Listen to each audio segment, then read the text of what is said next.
Salve Netflusuda, Netfluzesca e Dropsística, torcida tricolor. Meu nome é Vitor Costa e mesmo nesse feriadão, dia 12 de outubro de 2022, o Drops está na área, galera, trazendo aqui informações, pitacos, análises, deixando o amigo de casa bem informado também nesse feriado, beleza? Antes dos nossos temas, das nossas análises, dos nossos pitacos, eu gostaria de lembrar que é muito importante, é fundamental o amigo de casa ajudar o Vitor Costa e também o Netflu, a mídia independente do Fluminense como um todo, colocando aqui, ó, o seu like, o seu comentário, divulgando o nosso vídeo, ou seja, se tornando membro, se tornando inscrito aqui no Netflu, porque isso é fundamental para a continuidade do nosso trabalho, beleza? Hoje, apesar de feriado, muita coisa acontecendo, né? Temos aí muitas coisas para poder falar e a gente vai falar aqui, obviamente, do que vem reverberando, daquilo que vem subindo a temperatura nas redes, dentro da torcida do Fluminense, que é, obviamente, a entrevista do Mário Bittencourt. Vamos falar um pouquinho sobre outras notícias e informações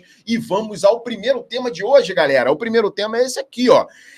Amigo, depois que eu li a entrevista do Mário Bittencourt, eu cantei internamente aqui a bênção de João de Deus, aí relembrando os melhores tempos de arquibancada, a bênção João de Deus. Mas por que, Vitor Costa, a bênção João de Deus? Porque ali naquela entrevista, algumas sinalizações muito importantes para o próximo ano. O presidente ele tem uma palavra muito importante, ele é o mandatário do clube, então dentro desse processo eleitoral, já se colocando já nesse momento como um candidato, o Mário Bittencourt já deu algumas sinalizações daquilo que fará um pouquinho aí para frente para o ano de 2023, 24 e 25, né, galera? Então, eu acho que muitas coisas preocupantes ali. Vou falar mais especificamente no nosso último tema, mas para esse primeiro tema aqui, eu trago o tema, por exemplo, aqui a questão da venda de jogadores. Ele fala que o Fluminense vende o que o mercado paga. Mas quem faz o mercado, presidente, é quem vende também. Quem vende pode apertar um pouco mais. O Fluminense se orgulha tanto de ter uma base muito bacana, um trabalho de excelência, e isso a gente reconhece, eu conheço,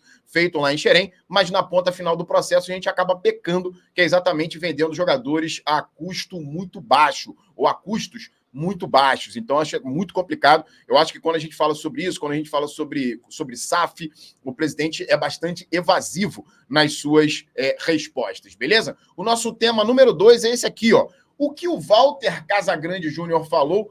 Vitor, o que o polêmico Walter Casagrande Júnior citou, ele falou o seguinte, ó, aí já mudando o assunto, indo para Fernando Diniz, ele falou o seguinte: sobre Fernando Diniz na seleção brasileira, ele nem cogitaria. E aí, associando alguns erros do Fernando Diniz no Fluminense atual com os erros do Fernando Diniz lá atrás no São Paulo, coisa que ele deve ter acompanhado de maneira mais próxima. E eu não sei se ele vem acompanhando o Walter Casagrande, o Fluminense atual. O Walter Casagrande Júnior, como eu falei, é bastante polêmico, não foge aí às suas obrigações lá na hora de dar a sua opinião, mas eu vou discordar bastante do Walter Casagrande Júnior nesse pormenor.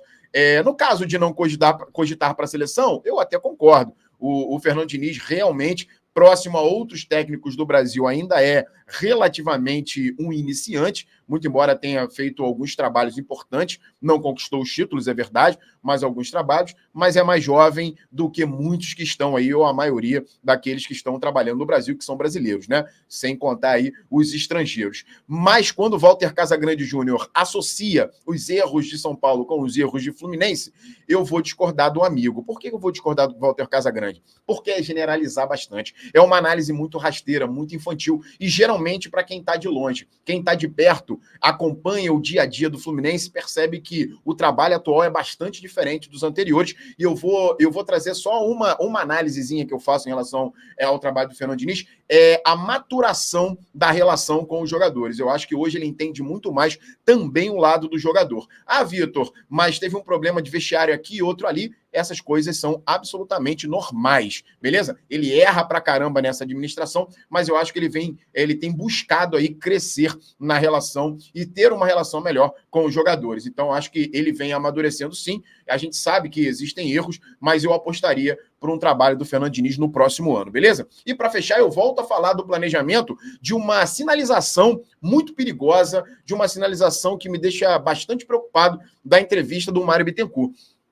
Ele fala em planejamento para o próximo ano, mas ele cita, por exemplo, o Thiago Neves. Vitor, você tem algo contra o Thiago Neves? Eu não tenho absolutamente nada contra o Thiago Neves. O grande problema é a sinalização que esse tipo de abertura, esse tipo de negociação acaba dando. Ele não deixa, primeiro que ele não deixa claro, mas ele fala que existe realmente uma conversa, e tem uma conversa, tem um interesse, e quando você sinaliza isso para o mercado, você continua abrindo as suas portas para jogadores já na reta finalíssima de carreira, né? Nem reta final, reta finalíssima. O Thiago Neves está sem jogar. O Thiago Neves tem quase 40 anos de idade. Então, essa sinalização faz com que a gente perceba que o trabalho vai continuar indo nessa direção. E a gente, por exemplo, eu, no meu caso, dando a minha humilde opinião, acho que a gente deveria ir no caminho inverso. Prospectar jovens talentos, prospectar com mais criatividade pessoas até na casa, jogadores até na casa dos 30 anos de idade. Essa é a minha opinião. E uma outra apuração do Netflix também